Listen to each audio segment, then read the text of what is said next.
So you're looking for an Arcanist build that will get you through all of the solo content in the game. Well, I have good news. This build will absolutely do it for you. You know, a lot of people say that solo content is easy, and if you've got thousands and thousands of hours into the game and you're a really sweaty player, like, yeah, sure, maybe it's easy. But, you know, for the average player, for myself included, it's not easy. It's tricky. And so that's why this build is designed to make it easy for you, or at least as easy as possible to get through that content and enjoy yourself. And you'll learn and get better, and eventually maybe you'll want a two-bar build or something more complicated, or maybe you won't. Either way, you know, there's a build out there for everybody, and you can do all the content in the game on a one-bar build, guys. I just want to make that absolutely clear. And this is coming from someone who's a sweaty in-game player who has really complex, you know, if we can make the build 20% harder but to use, but it does 1% more damage, I'll absolutely do that, okay, on the sweatiest content. But, you know, there's content and there's builds for everybody in ESO, and that's really what I want to try to do and focus on. So we're going to go through the strengths and weaknesses of this build, where it'll do well, when it's not the right build for that particular content, the pros and the cons, and more importantly, as I do in all my videos, guys, I explain to you why we're making the choices that we're making, what are the options that you have, because, you know, doing just one thing, ESO is not designed for that. It's absolutely designed so that you change and modify your build based on the given situation, and that's what I really strive to do in all of my videos. Now, a lot of people ask for gameplay. They're like, show us gameplay. Listen, guys, if you want to see gameplay of this video, I stream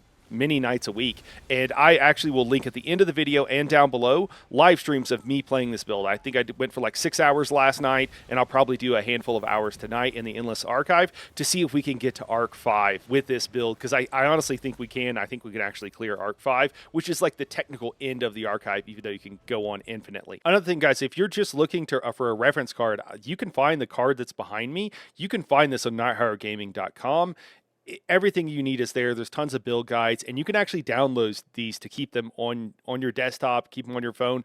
I reference my own cards, guys. So, you know, it's absolutely there to be a reference tool for you, look up builds and what have you, or if you want to easily share these with other people, it's all there for you. All right, with that, let's go ahead and jump in and talk about these skills. All right, so first up here is going to be Quick Cloak. Quick Cloak does a lot of things for us. So, has a nice 30-second duration, and then it provides us with a damage reduction from AoEs. It also provides us for the first 4 seconds of the duration, major expedition, so a bit of speed. I was actually using this last night in the Endless Archive to kind of kite mobs around and stuff while trying to help a res a friend. It's a lot of fun. Also, if you're running around Overland, the extra speed is nice. The other thing is that this skill will keep all of our front bar enchantments procced 100% of the time as long as we're hitting our opponent with it, so it's a really nice skill to have. The other thing is it works well with our Black Rose Prison daggers, which we'll get to later in the gear section, but it helps reduce our damage by 6%, increase our damage done by 6%. So an amazing skill. Don't want it to leave our bar. Next up here is Cephaliarch's Flail. This is our burst heal, and it also produces Crux, which we're going to need for our beam.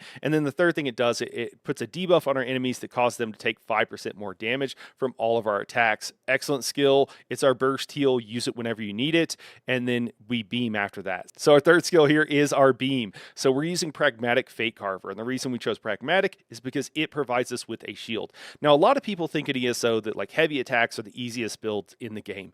A heavy attack lasts for 1.8 seconds. The beam lasts for 4.5. That's 2.5 times as long.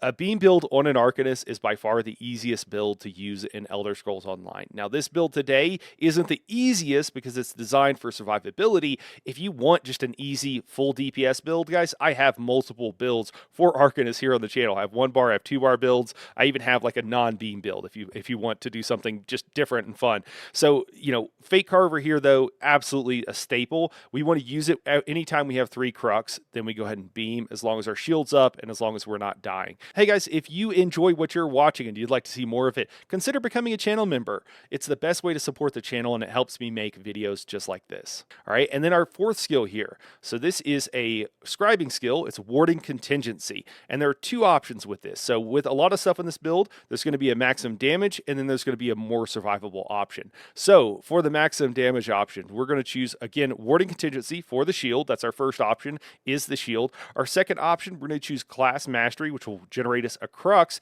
whenever this skill goes off. And then for our third option, we want Minor Resolve. That's going to increase, or rather decrease, our damage taken by increasing our resistances by about 5%. Absolutely important. really will help us, stay survivable, and we'll be casting this skill very often. Now, if you want a more survivable option for our affix, which I believe is the second line, instead of choosing class mastery, if it's not called affix, guys, I'm just calling it the wrong thing, so ignore me. So instead of choosing class mastery, we're going to choose Gladiator's Tenacity, which will reduce our damage taken by 8%.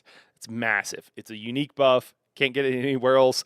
Absolutely massive, and will help us be maximally survivable on this build. So the Crux will help us, beam more often, which will help our damage. And then if we instead go with the Gladiator's Tenacity, it'll make us maximally survivable. I probably wouldn't swap this too much, guys. I'd probably pick one and stick with it. Both are good though, so just keep that in mind.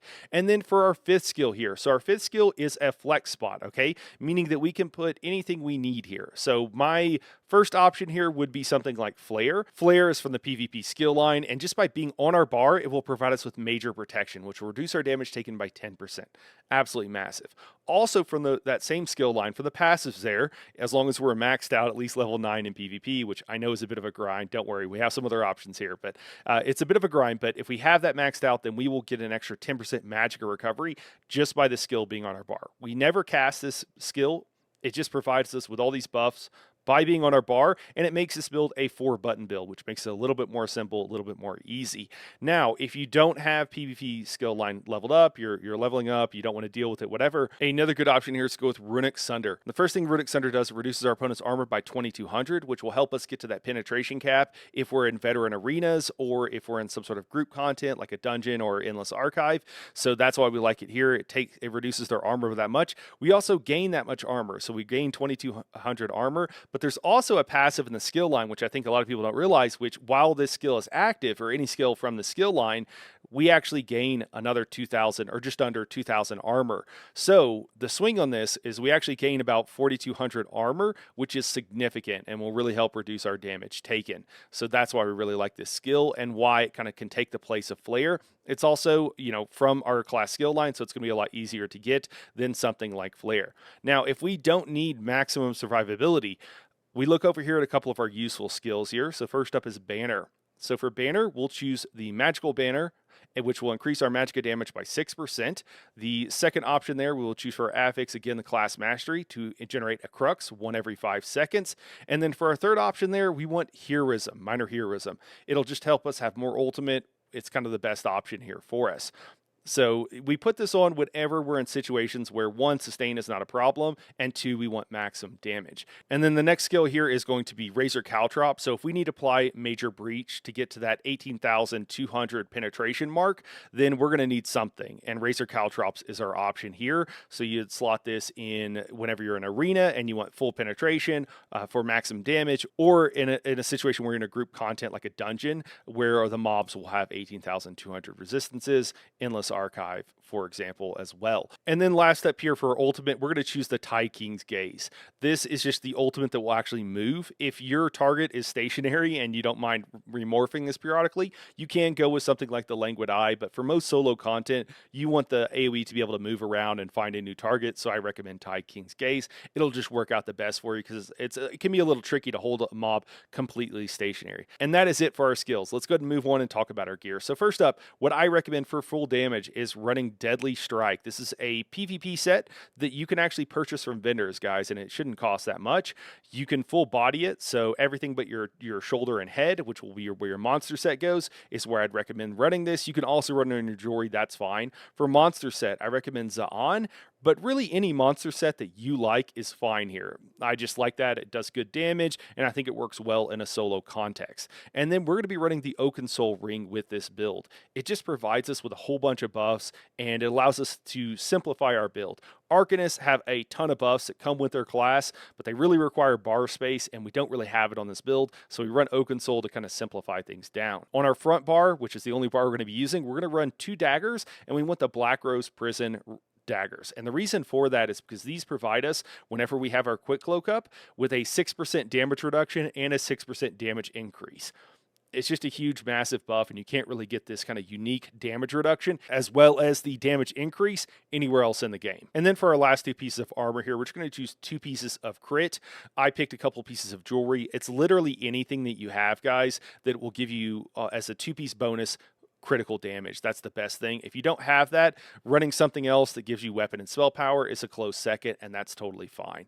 Now, if you are finding that you're still dying with this build, there's a lot of things you can tweak. One of them is swapping up your sets. So changing from Deadly Strike to instead Hexos Ward. This drops Overland from the Deadlands and is a great set for increasing your survivability. The second option here, too, for a monster set is instead of going with Zaan, going with something like Ice Heart, which will also provide us with a shield. Now, guys, this build is a shield build, and what I mean by that is that let's say that this build, or any build, it really doesn't matter, generates, let's call it 20,000 health worth of shields every 6 seconds.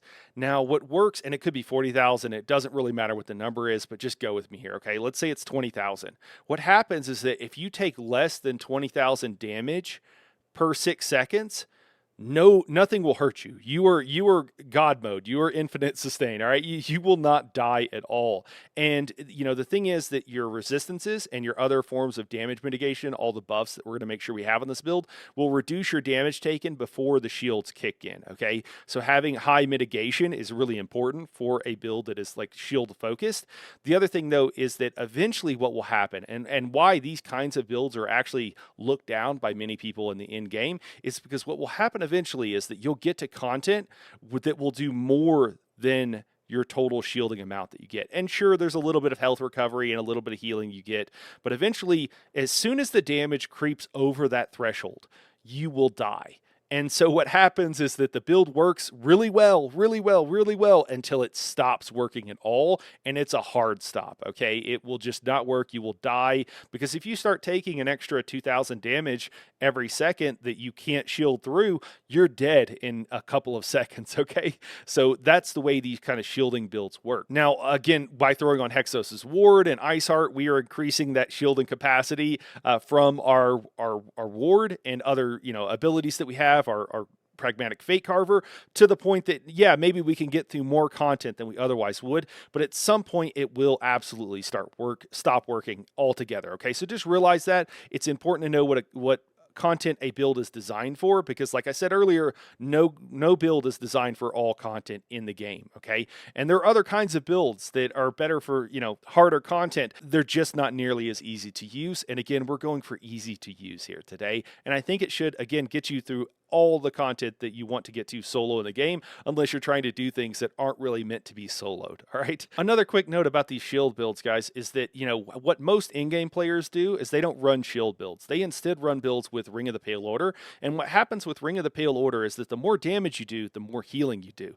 And so if you just keep your damage high, you can heal through absolutely anything, and the only thing that you have to worry about is dying to one-shots. Now, the trick is, those builds are a lot more difficult, okay? You got to make sure you keep your damage up, and if there's ever a phase where you can't damage something, it can be really hard to stay alive, and so they're a lot more tricky. The other thing is, you're generally running a 2-bar build, and you've got a lot more complex rotation. So yes, are they better for, the top end or what have you? Yeah, but this build is designed to be easy to use, and I hope it does that effectively. All right, now moving on here, let's go ahead and talk about some of our traits. So our daggers are going to be infused on both of them, and then we're going to put on our main hand an absorb stamina enchant. The reason for this is twofold. Getting extra stamina with this build will be helpful for us to make sure we don't run out. The other thing is that proccing absorb stamina whenever we have martial weapons equipped is going to apply minor breach to our opponents and will help us get to that full penetration cap. Now, it only applies, all enchantments only apply to one target, so just realize that. It won't apply to everybody, but if you're near a boss, it will absolutely proc on them. And then our second option there is going to be increased weapon damage. Just increases our damage. That's why we like it, and that's why we went with the double infuse, so these will be up 100% of the time. If you're going someplace like the Infinite Archive, you would swap one of these, and honestly, I don't know if it matters which, probably weapon damage, for a weakening enchant instead, and that'll help you to take less damage from some of the mobs, particularly the hard-hitting ads that spawn. And again, I'll be doing that later on tonight, so check out that live stream if you'd like to see it. On our body, we're going to do all divines and stamina enchants, just for maximum damage. Also a note here, we're going to go with, you can go with at least 5 pieces of medium with our deadly or something else, and then you can flex in there. If you run a piece of light or 2, you'll increase your penetration. If you run a piece of heavy, you'll increase your resistances all the way up to cap, honestly, with probably only 1 piece of heavy. So, you can kind of mess with that a little bit there, guys. Maybe you could run 5-1-1. all are good options. This build isn't really designed to be, it's not that big of a deal. If you run like 2 pieces of light to get to penetration cap, or even 2 pieces of heavy, it will change the build up a little bit, but it's really not that big of a deal for the kind of content that we're doing. This build is over designed for it. For jewelry, we're going to run Bloodthirsty on all pieces with weapon and spell damage. Either one, it's fine, guys. So we're just going for maximum damage here. There's not really much of a point in the trade-off for survivability on our jewelry and on our divines and enchants and what have you. Now, guys, a quick note about what this build is not for, okay? While I have soloed some veteran dungeons, even DLC dungeons, or, I do not recommend it for that kind of content, nor do I recommend it for fake tanking that kind of content. If you want to tank normal dungeons, you've got a taunt and you've got the survivability. You're not going to have any problems. I also wouldn't take this into veteran trials. And the reason for that is because there's kind of a social contract when you go into group content where everybody has a job. And if you're signing up as a DPS, your job is to do maximum DPS. And this build will not do it. Now, I have other builds on the channel. If you want to, check out one of those and do something like that. But, if you go in with this build, it's not going to do enough damage to really help the team. And you're kind of violating the social contract that we have. Similarly, as I mentioned with, veteran dungeons, I wouldn't recommend tanking most of them unless you can solo the dungeon already. And then in which case, going in on a tank with this build would be just fine. Just make sure you keep taunt, make sure you have that taunt slotted. For a CP, we're going to go Duelist Rebuff and Ironclad to reduce our damage taken. So direct damage and single target damage, I think, is probably the best way to go. Certain fights, damage over time might be important, so you could always swap one of these out for something that's more appropriate. Another option here is Force of Nature. Force of Nature will help us increase our penetration. So if we're finding that we're a little bit below penetration on certain fights, this would be the way to go just to increase our damage. And then we have Thaumaturge and Biting Aura to increase our damage, basically on our beam, damage over time, and then AoE damage. Now for slottable red CP. This is really a choose your own adventure here, but typically I recommend Fortified just to increase our armor. Really important on this build. I wouldn't take this one off. I really like Expert Evasion for the free roll dodge, but really you can run anything you want here. It'll really help us with our stamina sustain though. And then our third option here, if we want a little bit more mobility, Celerity can be really nice to provide us with that mobility. Another option, if we're having issues with sustain and we're just kind of standing there tanking everything, is Sustain by Suffering. This will provide us with a significant amount of sustain on really hard-hitting fights. Whenever I was, just for the video, I was soloing Castle Thorn, and, I just did the first boss just to, test out the build. Sustain by Suffering, when you're taking all that bleed and everything, absolutely amazing in there, and it provides you with a ton of sustain, so consider that if you're struggling with sustain. Our fourth option here, I would either go with Slippery, which will allow you a chance to break free without costing you a bunch of stamina.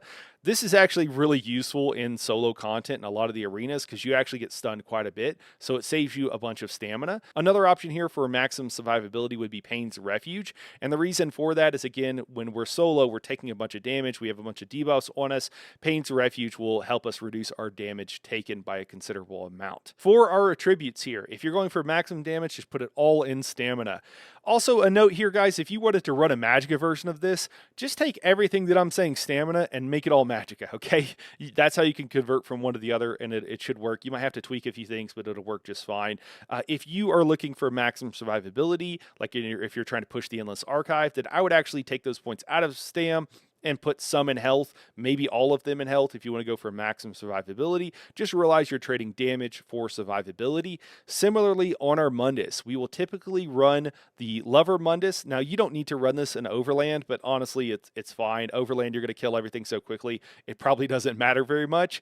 So Lover will provide us with extra penetration, which is important for those veteran arenas and for that 4-man content that we might do, or certain things like that. The Lady Mundus, though, is the other option for maximum survivability. Now, if you run the Lady Mundus with this build and everything, set up for survivability, you'll be about 2,000 armor below the resistance cap, okay? Which is a really big deal. If you're a Nord, you'll be at the resistance cap. And if you throw on a piece of heavy armor, maybe 2, then you should be at the resistance cap, okay? Which is great for total survivability. I actually ran for 6 hours last night, and I changed this build over to be more survivable at different points, and I forgot to actually change my Mundus. So definitely double check, make sure that, you know, your Mundus is set the way you want it to. Sometimes when you hit the Mundus stone also, it doesn't quite work. So double check that the right Mundus is on, but the lady will provide us with extra resistances, will greatly increase our survivability. Now for race, any solo setup is Khajiit is almost always the best for a solo build, and that's just because the buffs they get, the increased critical damage, you can't really, you know, there's nothing really better than that. Now in group content, typically most people aren't running a Khajiit, and so you'll actually have more critical than you need, and there's a cap, so the extra critical doesn't really help you. Running something like a Dark Elf is one of my favorites, because Dark Elves, if you ever decide to change from mag to stam or stam to mag, Dark Elves work well in both situations. But guys, really run whatever race that you want to. That's more important to most people in my experience. Just realize that if you run a race that has a lot more stamina sustain, it's going to be a little bit easier on you for this particular build. If you run a class with more magicka sustain, it's going to be a little bit different. The build might feel a little bit different. You might be casting ward and contingency more for the shield and using less of your Cephaliarch's Flail because of the stamina versus magicka cost, whatever it happens to be. Just realize it might tweak your build a little bit, but it shouldn't be a very big deal. For food, I recommend running Dubious Cameron Throne. It provides us with max health, max stamina, which increases damage, and then stamina recovery. So that's why we run Dubious Cameron Throne. If you don't have problems with sustain, guys, so maybe if you're in the Endless Archive and you've got a bunch of buffs to your sustain, running something like Sugar Skulls just increases all three stats, max stats for maximum damage, and to be able to cast more in a kind of a burst phase, as well as increasing our health. If you want max survivability, then I would go with Jewels of Misrule. It will increase our max health, which will give us that survivability, and then it doesn't give us any max resources of the other two, but it gives us recoveries. So that'll allow us to cast our warding contingency more often, and to use our Cephaliarch's Flail to heal and what have you, so that we don't have to worry about running out of resources. For our potions, we are going to run, there's two different kinds of potions that we might want to run, and both of them increase our armor. So our first option here will increase both our physical and our spell resistance, so it'll be maximum survivability, and it'll give us a bit of health back. Okay, so it's kind of a healing potion, doesn't provide us with any stamina or magicka, so just realize that. And that's going to be doing Mountain Flower, Mudcrab Chitin, and Bug Loss. Now, if you need stamina sustain, and honestly, in most situations, guys, unless you're trying to go deep into the Endless Archive, I think you should actually run our second option here, which is Mountain Flower, Mudcrab Chitin, and Columbine. This will provide you with some physical resistances, but it'll also give health and stamina back. And, you know, sustain is really important on these kind of builds, and I think you'll probably need it for most situations. If you're in the Endless Archive and you get some stamina sustain buffs, then you probably don't need this, and you could go for full survivability, but just realize that you've got a couple of options here. And that is it for this build, guys. I hope this was helpful. If it was, let me know down in the comments below. If you have any questions, again, drop them down below, or come by That Wasn't the Boss Discord server, the one that I run. We would be more than happy to answer any and all questions you guys might have. Anyways, I appreciate you guys watching, and we'll see you in the next one.